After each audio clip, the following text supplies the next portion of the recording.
Bonjour, cette semaine, Parashat Shemini, Parashat qui nous raconte la fin de l'inauguration du Mishkan, et la Torah nous raconte que les deux enfants de Aaron, Nadav et Avihu, dans l'exil du service d'Hachem, ils ont offert quelque chose au sanctuaire, et que Asher Lo Tziva Otam, que la Torah nous dit que Akadosh Baruch Hu n'a pas demandé, n'a pas ordonné de le faire.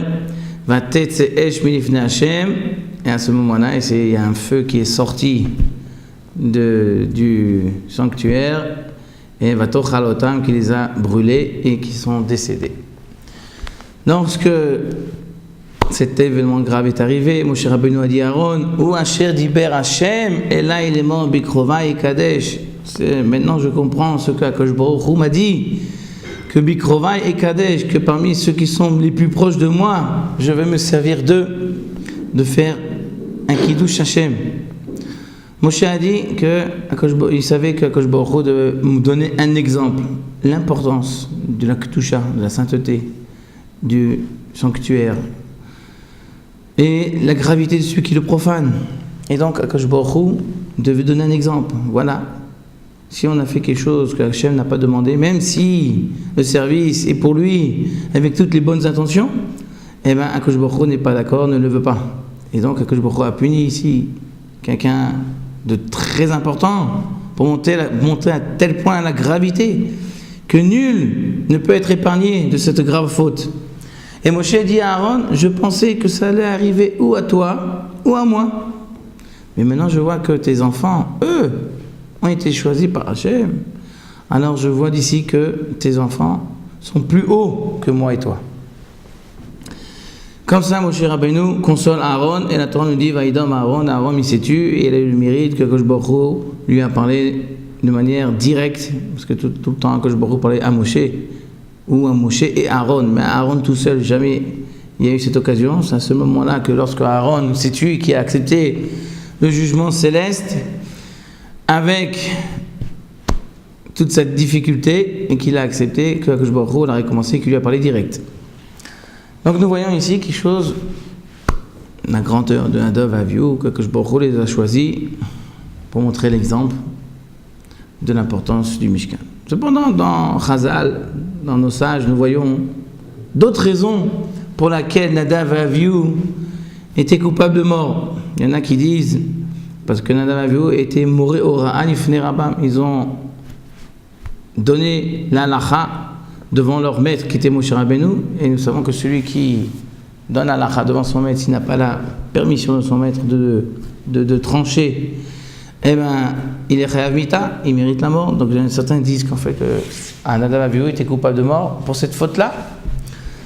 Il y en a qui disent, d'autres, que c'est marqué dans le verset, lorsque la faute du vaudor, ou va Aaron itanaf Hashem meod hashmido, lorsqu'il y a eu la faute du vaudor, Akadosh Baruch Hu a voulu aussi punir Aaron, parce qu'Aaron c'était l'intermédiaire qui a créé le vaudor lorsqu'il a jeté l'or dans le feu, et qu'il y a eu le vaudor, et que Moshe Rabbeinu dit, va être palel gam be'ad Aaron ba'etaï, que j'ai prié même pour Aaron, à cette époque-là, lorsque Moshe Rabbeinu est descendu, il a prié à Hachem, il a plaidé pour le peuple d'Israël, a plaidé aussi pour Aaron, et que les Mefarshim, les commentateurs nous disent en fait que les 4 enfants d'Aaron devaient mourir à ce moment-là, et grâce à la prière de Moshe Rabbeinu, 2 ont été épargnés.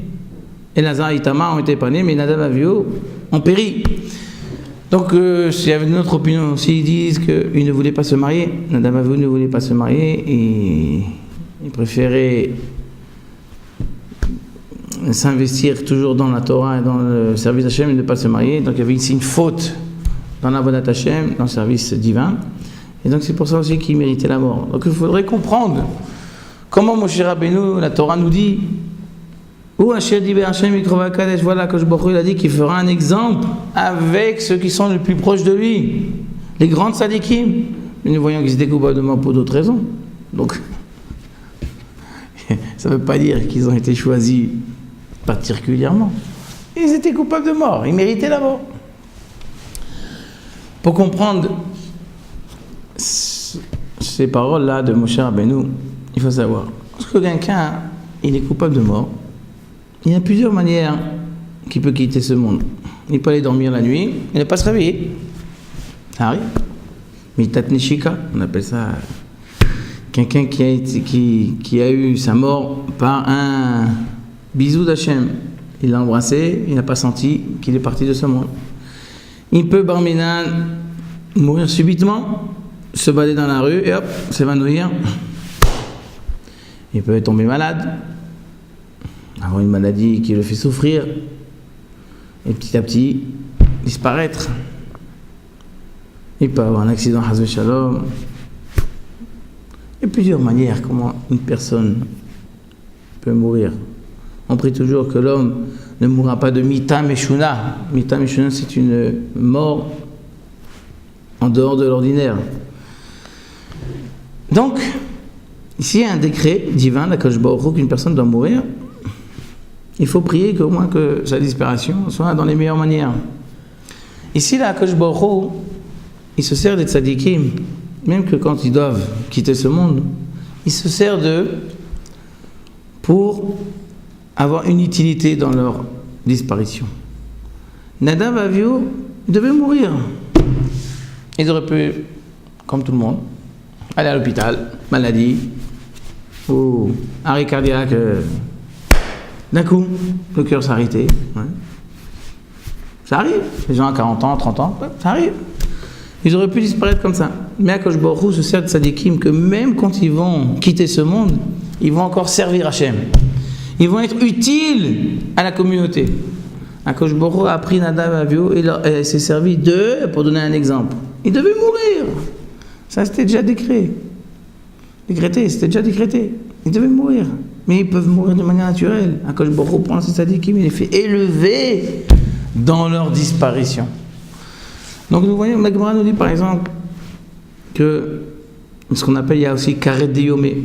Quelqu'un qui est coupable de karet, s'il a fait une faute, que sans la punition est karet, qu'il doit mourir un peu plus avant son temps. La Gemara nous dit qu'il y a karet deyomé. C'est quoi karet deyomé? C'est que normalement une personne, pour que la vraie disparition d'une personne dans ce monde, elle doit être en 3-4 jours. Qui tombe malade, petit à petit. Préparation, la famille, les enfants, que ce soit pas un choc. Et par contre, si il disparaît un jour, une mort subite, c'est pas bien. Pas toujours bien. Donc nous voyons que même lorsque la personne doit quitter ce monde, il y a une manière dont il doit la quitter. Et Akadosh Baruch Hu, avec les tzadikim, il leur donne la meilleure manière. Où il se sert d'eux pour donner un exemple, même quand ils vont quitter ce monde. Et c'est ça que Moshe Rabbeinu dit à Aaron. Bien que Nadav Avihu, il devait disparaître pour certaines raisons. Mais Akadosh Baruch Hu m'a dit qu'il va donner un exemple de montrer l'importance du sanctuaire. Eh bien, il va nous le montrer avec qui? Avec les gens qui sont les plus proches de lui. Donc il a pris Nadav Avihu qui devait déjà mourir, il s'en est servi. Maintenant d'eux, pour faire cet exemple, pour montrer le Kiddush Hashem, de montrer l'importance de la sainteté du sanctuaire. Donc ici nous voyons une idée profonde dans la Naga, comment Akadosh Baruch Hu dirige dans la direction, dans la gestion de ce monde, comment Akadosh Baruch Hu. Des fois on croit qu'une personne a eu telle et telle chose parce que à ce moment-là il y a eu ça ici. Non, à ce moment-là c'est pas la raison. La raison elle est antérieure. Il y a eu un décret. Il mérite telle et telle chose. Mais Akadosh Baruch Hu va le faire de manière qui va peut-être donner un exemple aux autres. Qui va peut-être un exemple positif, ou ça peut être aussi un exemple négatif. Ça veut dire encore une punition dans la manière dont il le reçoit. Il mérite encore autre chose.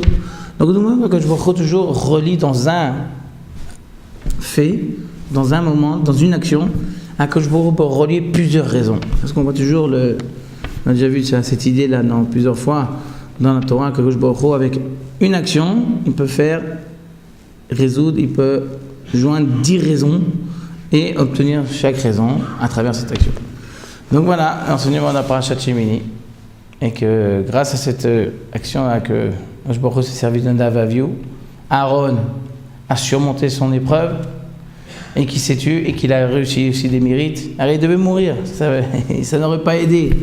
On voit que Akadosh Baruch Hu, même quand il fait un exemple pour le clan d'Israël, même l'individu personnel, il a un intérêt, il peut gagner. Aaron a gagné. Vaïdom Aaron s'est tué, il a accepté la décision divine, et bien il a mérité que Baruch Hu lui a parlé directement, ce qui est rare, parce que pas tout le monde a d'avoir cette possibilité de recevoir un message direct d'Akadosh Baruch Hu. Donc voilà, ça nous permet d'avoir aujourd'hui une nouvelle vision des choses, de voir les événements d'une manière différente. Si on peut voir qu'il y a un avion qui a disparu dans le monde entier, chacun en déduit quelque chose d'autre. On ne sait pas toutes les raisons divines, mais chacun en déduit encore autre chose. Akadosh Baruch Hu se sert d'une chose pour apprendre, pour transmettre un message, pour enseigner toute l'humanité beaucoup de choses. Et donc voilà, nous comprenons maintenant, on peut regarder avec ça beaucoup de choses de notre vie ordinaire, avec nos voisins, notre famille, nos proches, notre travail, tout notre entourage, et de regarder les choses d'une manière beaucoup plus différente. Voilà, Shabbat Shalom.